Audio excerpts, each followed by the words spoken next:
Hey coucou, j'espère que tu vas bien. Est-ce que comme moi, tu es une abonnée au to-do list à rallonge qui te déprime à la fin de la journée? Alors reste là, on en reparle. Je suis Céline, fondatrice de Petites Graines d'Amour. Je suis éveilleuse de conscience parentale.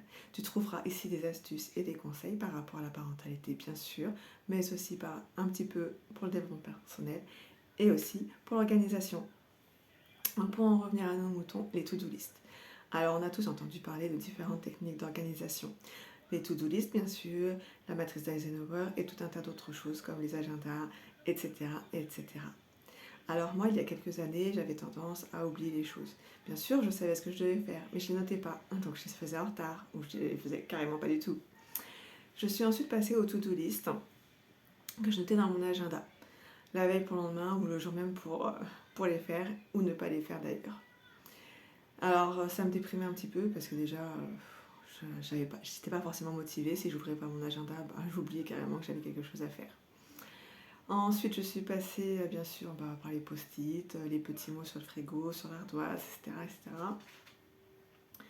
Mais j'ai fini par prendre en fait un simple papier, un crayon, et je notais directement ce que je devais faire.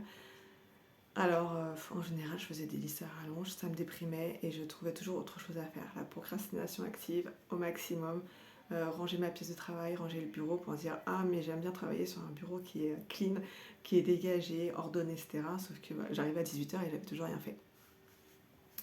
Puis je me suis dit on va peut-être ralentir un petit peu, mettre moins de choses sur cette liste. Comme ça, s'il y a moins de choses à faire, et j'aurai l'impression d'avoir progressé. Alors effectivement, des fois je faisais ça, mais je me rendais compte que je ne faisais pas forcément en fait ce qui était sur la liste alors qu'il n'y en avait que 3, parce que je ne priorisais pas. Et puis j'ai finalement décidé de faire autrement, à ma façon, et c'est ce que je t'invite à faire, de trouver ta façon à toi qui te convient. La mienne, c'est de faire une liste à la semaine et je reporte ce qui n'a pas été fait dans la semaine à la semaine suivante. Alors on trouve un peu de tout sur ma liste. Ça peut être juste de la rédaction d'articles pour mon blog ou de la newsletter à envoyer, comme des recherches à faire pour une nouvelle assurance par exemple. Alors effectivement, je ne priorise pas. Je vois surtout en fonction du temps que j'ai devant moi. Parce qu'on est en instruction en famille ici. J'ai 4 enfants et que tous les matins en fait on travaille.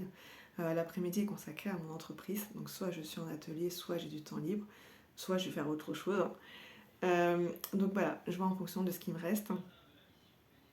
Et je priorise en fait soit ce qui est vraiment prioritaire dans le sens où c'est vraiment des choses importantes qu'il faut que je fasse avec une date butoir, soit je fais en fonction de mes envies. Il y a des choses où des fois j'ai plus envie que d'autres, des fois j'ai pas envie d'écrire ma newsletter donc je le fais pas parce que j'estime que c'est pas forcément le plus important et que les gens n'attendent pas forcément après moi non plus. Mais voilà, comme hier, j'ai fait mes newsletters pour aujourd'hui et pour la semaine prochaine. Et j'ai déjà noté sur ma to-do list de la semaine prochaine celles que je voudrais faire ensuite, les 2 prochaines, avec les dates auxquelles je voudrais les envoyer et le sujet par exemple. Voilà, donc ça c'est un petit truc tout bête. Autre chose, c'est que je vais stabiloter en fait ce que j'ai déjà fait plutôt que de me focaliser sur ce qu'il reste à faire. Alors après, il y a des choses qui sont des choses assez rapides, c'est peut-être juste une recherche. Voilà, j'ai regardé une vidéo YouTube justement qui parlait de la location d'objets. Donc voilà, j'ai fait une petite recherche, ça m'a pris peut-être un quart d'heure pour regarder. Voilà, et j'ai pu le rayer, c'est des choses, c'est rapide. Voilà, je me le casse, je vois, voilà, il est 6h30, ça va bientôt être l'heure de faire le repas. Donc hop, je mets ça, c'est rapide.